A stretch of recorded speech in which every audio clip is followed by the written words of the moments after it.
التاني والنقطة الخطأ، تعالى كده بعد اذنك يا لوما. الحركة دي اسمها كحكة، احنا عندنا في مصر بنقول عليها بلف الشعر كحكة واربطيها بتوكة من فوق، يعني الكحكة اللي هي بتبقى كده انا لسه فاككها، بتبقى كده وتيجي شادة عليها كوف. طيب بص كده يا ست الكل، شايفة شدة الشعر ده؟ شايفة كده، قرب كده، شايفة الشعر مشدود زيادة عن اللزوم ازاي؟ ده في حد ذاته غلط على فروة الشعراية، غلط على الشعراية ذات نفسها. طيب ايه حلها؟ عندنا حلنا ست الكل. اول حاجة ممكن حضرتك تعملي لبنتك ضفيرة.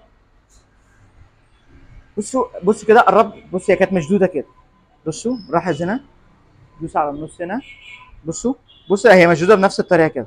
طيب انا سبتها، الشعر بدأ ياخد راحته، ان الجدرة اصلا، الشعرايه ده عامله زي النبات، لما تشد الجدر منها بتبدا تتخلخل. لا، خليكي صنعه، خليكي ذكيه.